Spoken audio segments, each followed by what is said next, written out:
Saludamos al economista Alberto Acosta Espinosa. Él fue presidente de la Asamblea Nacional Constituyente, fue exministro de Energía.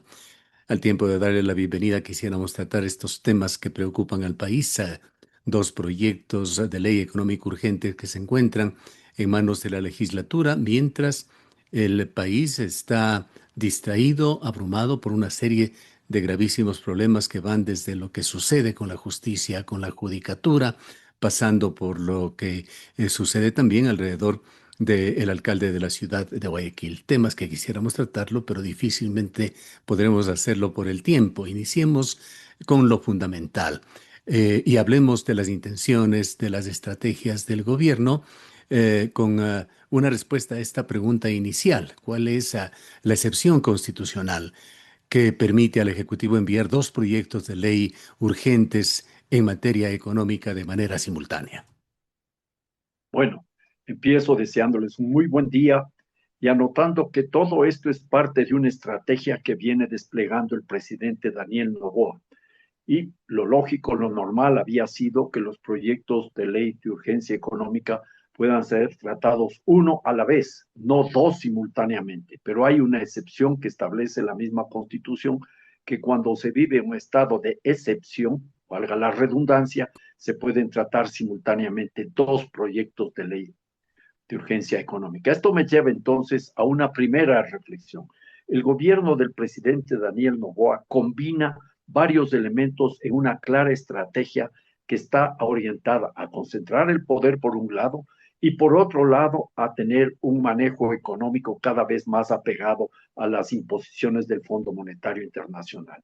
Veamos que desde que empezó su gestión, el presidente Daniel Noboa ha pasado 720 días con estados de excepción. El último estado de excepción es de enero pasado, que está eh, englobando a 9 provincias, lo que le permite colocar, o lo que le permitiría colocar dos proyectos de emergencia simultáneamente. Y por otro lado, el presidente de la República ha recurrido a leyes de urgencia económica. Si la memoria no me falla, Gustavo, son 12 leyes de urgencia económica a través de las cuales claramente se está afectando la Constitución, se está llegando a una suerte de hechos consumados. Es cierto que luego a través de distintos procesos, demandas que se plantean en la Corte Constitucional, se ha logrado parar algunas de estas leyes. Y es también muy cierto y evidente que el pueblo ecuatoriano frenó la intención del presidente Daniel Noboa de cambiar toda la constitución cuando se le derrotó aparatosamente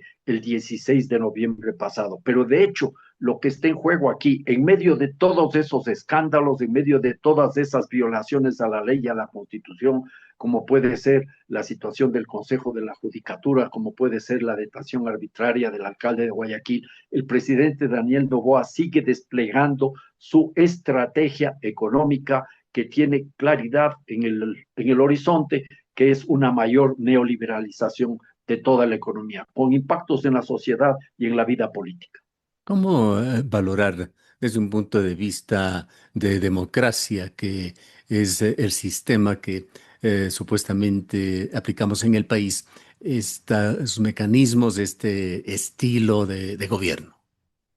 Bueno, esto está ahogando, está asfixiando la democracia de una forma sistemática, porque el abuso de los estados de excepción que se han vuelto la norma se transforma en una herramienta, en una estructura de poder que es sumamente peligrosa, porque ya no se trata simplemente de la excepcionalidad, sino la norma es la excepcionalidad. Y esto no es algo menor, porque estamos viendo que detrás de esta supuesta lógica de excepcionalidad permanente, se está dando paso a una serie de fenómenos, de procesos angustiosos. La militarización de la sociedad, por ejemplo, se sostiene en ese manejo político y estamos viendo que eso ya tiene algunas derivas aberrantes, como aquella de que las Fuerzas Armadas, la Fuerza Pública, anuncia que va a restringir el acceso a la información a periodistas y medios de comunicación que les resulten incómodos, lo cual es gravísimo.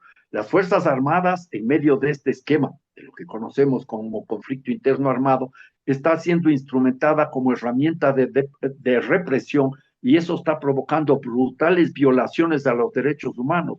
El caso de los 4 niños de las Malvinas en Guayaquil no es un caso aislado, eso se está reproduciendo una y otra vez, y ahora las Fuerzas Armadas, cuando deberían estar preocupadas por su imagen, su integridad sea leída desde el cumplimiento de la Constitución, desde el cumplimiento de las leyes, quieren forjar una barrera para aumentar más la opacidad. Eso es terrible. Por otro lado, la democracia también está siendo afectada con las leyes de urgencia económica, porque temas fundamentales, vitales, se discuten a la carrera en una Asamblea Nacional sumisa y donde ni siquiera se abre la puerta para que puedan participar distintos actores de la sociedad que deberían ser los que tienen la voz cantante cuando se discuten temas que están afectando, por ejemplo, los derechos humanos y los derechos de la naturaleza. Ese es el caso, por ejemplo, de esta ley orgánica para el fortalecimiento de los sectores estratégicos de minería y energía. Quedándonos en esa ley, ¿qué cambio se propone para agilizar la fase de exploración de los proyectos? Bueno, en realidad con esta ley, el gran objetivo, más allá de toda la fraseología con que se lo presenta, el proyecto de ley urgente en materia económica, lo que tiene como gran objetivo es ampliar, como gran objetivo acelerar aún más la actividad minera en el país. ¿Por qué razón? Porque el gobierno dice que requerimos como Estado, como país, ingresos económicos y por supuesto ingresos fiscales. El gobierno está preocupado porque hay una serie de restricciones regulatorias, fragmentación normativa, ausencia de condiciones mínimas de seguridad jurídica y además porque quiere enfrentar a la minería ilegal. Yo diría que hay que tomar en cuenta este proyecto de ley en el marco de lo que ya mencioné, esta estrategia del gobierno para acelerar todo lo que significa la neoliberalización de la economía y la militarización de la sociedad, su gran proyecto político, pero en realidad lo que está aquí jugándose es mucho más que solo eso. En el entorno internacional, por ejemplo, estamos viendo cómo la economía ecuatoriana sigue forzando su lógica primario exportadora, sigue forzando su lógica de cumplir los mandatos del Fondo Monetario Internacional. Hay una renegociación de bonos de la deuda que no es suficientemente transparente. La opacidad ha sido una de sus características una vez más. Se están fortaleciendo los tratados de libre comercio con distintos países como los Emiratos Árabes Unidos, como Canadá, incluso con los Emiratos Árabes Unidos, que serían uno de los grandes tenedores de bonos de deuda externa ecuatoriana, según los rumores que circulan, firma un convenio con el gobierno ecuatoriano para suministrar tierras raras, o sea, para entrar también en la minería. Y entonces aquí este proyecto de ley tiene varios elementos fundamentales, Gustavo. Uno, primero, el hecho de introducir una suerte de licencia, perdón, de autorización ambiental que reemplazaría a la licencia ambiental. Recordemos que en toda la normativa legal en el país hasta la fecha no hay el concepto de autorización ambiental. ¿Qué es lo que se quiere con esta autorización ambiental? Simplemente acelerar los plazos, los trámites para que se pueda entregar rápidamente un permiso para comenzar la explotación minera en el país. Este es La el punto licencia medular. ambiental, además, hasta ahora ha sido escalonada. Se inicia con una licencia para la exploración, se termina con una licencia ya antes de permitir la explotación. Sin lugar a dudas, lo que quieren ahora es fusionar y se habla de las dos subfases, la fase de exploración inicial y la fase de exploración ya previa a la explotación y subsumir las dos fases y acelerar la entrega de los permisos ambientales. Llámese licencia, autorización ambiental, se trata de los permisos ambientales que tienen que ser, según el gobierno, mucho más acotados en el tiempo, menos rigurosos y se plantea la posibilidad de que haya una suerte de silencio administrativo. Si en 6 meses no se ha dado paso a la entrega de esta licencia ambiental, se asumiría como que está autorizado. Y en ese Ese es un tema contexto hay algo. muy preocupante, esto del silencio administrativo, de esos plazos perentorios, de esas normas duras, muy duras para el funcionario público que no responda a una solicitud de algún tipo de autorización en un plazo de 30 días. Eso es definitivamente terrible, porque les dan 30 días a los funcionarios públicos y si no responden, pueden ser sujetos de alguna sanción. Pero hay algo más, que la ciudadanía muchas veces no logra captar la verdadera gravedad de este tema. Se establece en el mismo proyecto de ley, ¿ya?, que se pueden expedir nuevos reglamentos, nuevos acuerdos ministeriales y nueva normativa integral, más allá de las reformas legales. Y aquí un punto, Gustavo, los reglamentos muchas veces atropellan el cuerpo de la ley. Muchas veces los reglamentos no respetan la Constitución y casi siempre los reglamentos no son conocidos por la sociedad. Vía reglamentos se avanza mucho más a la espalda de cualquier debate democrático. Yo creo que esto es fundamental y en eso tenemos que tener claridad, el grave riesgo que todo esto implica, ¿ya?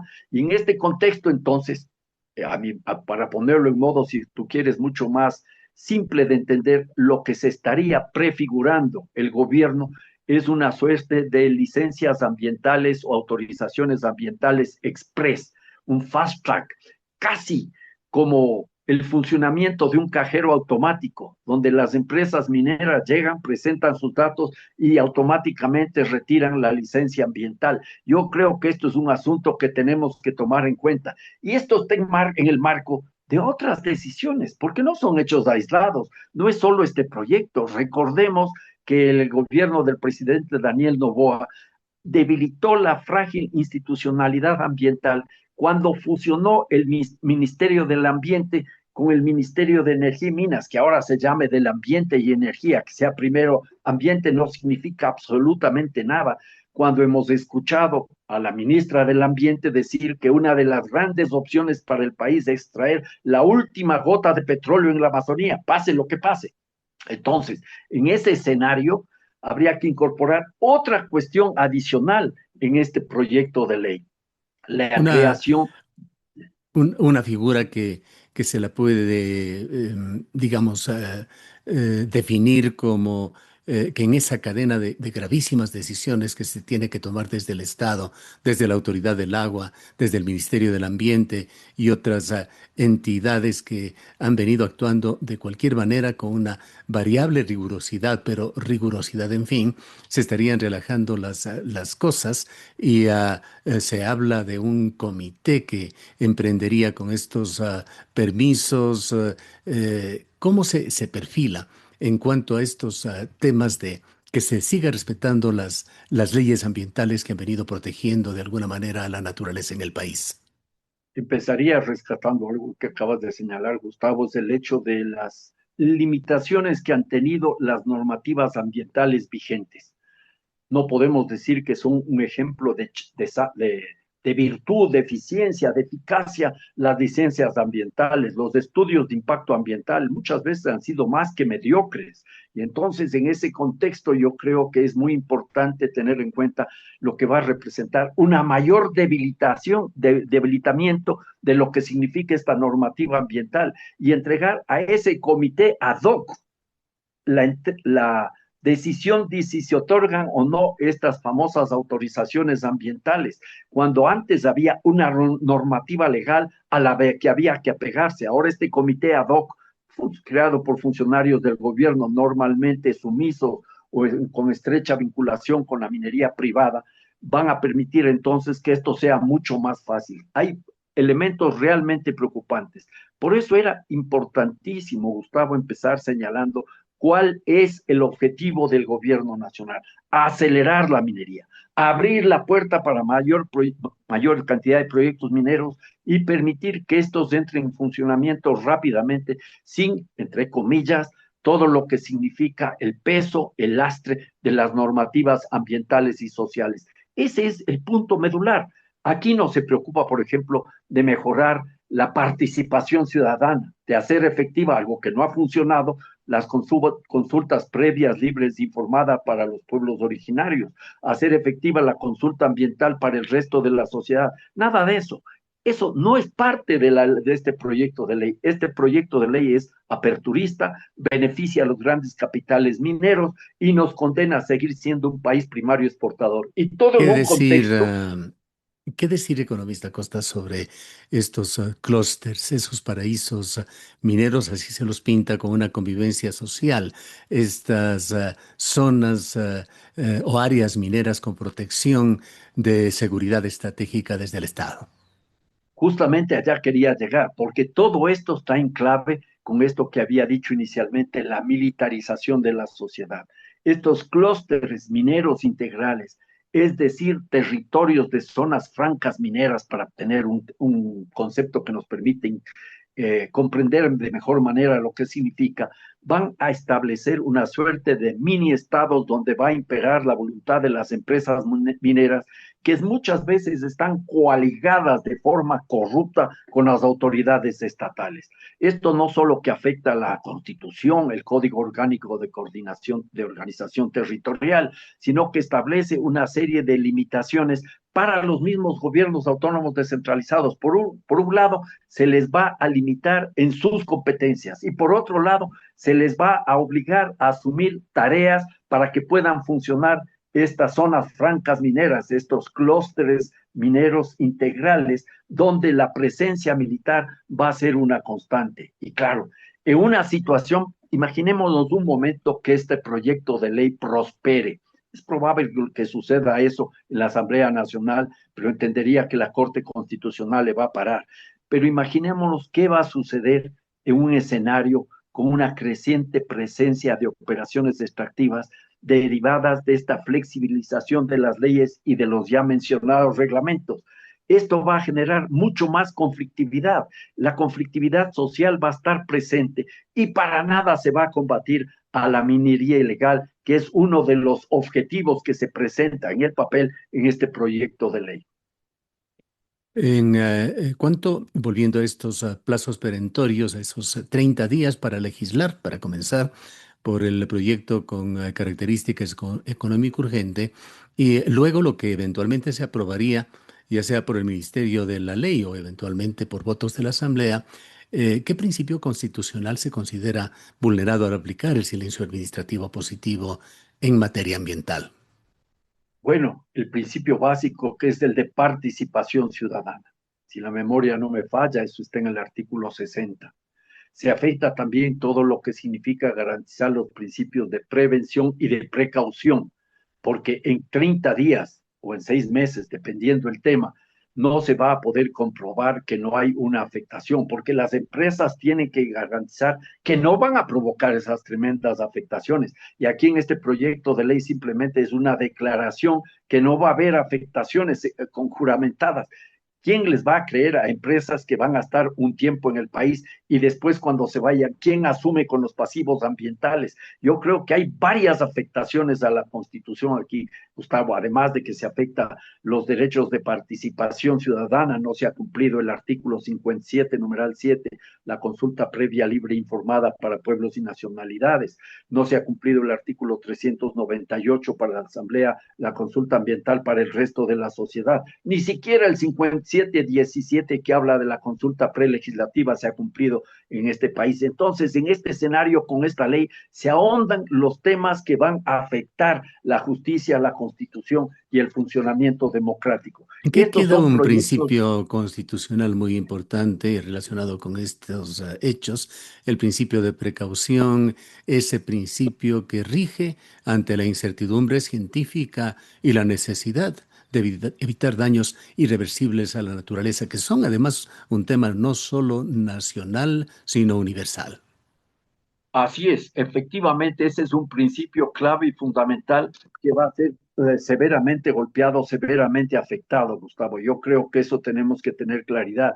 Y luego, adicionalmente, eso creo que está definitivamente en el artículo 72 de la Constitución, que afectaría todo lo que es el principio de precaución y el principio de prevención que no va a estar tomado en cuenta. Pero adicionalmente, y esto me parece a mí clave, va a haber afectaciones a sentencias de la Corte Constitucional, a resoluciones de la Comisión Interamericana de Derechos Humanos. Y todo esto va generando todo un ambiente de violación sistemática de la normativa de nuestro país, vía violación sistemática de la normativa de nuestro país, no se va a conseguir el otro objetivo del gobierno, que es la seguridad para las empresas, porque lo único que ven es la seguridad del negocio de las empresas mineras y no se está garantizando la seguridad integral que incorpora a la ciudadanía, los derechos humanos, derechos de las comunidades, derechos de los gobiernos autónomos descentralizados y por supuesto también los derechos de la naturaleza. Esta es otra de las graves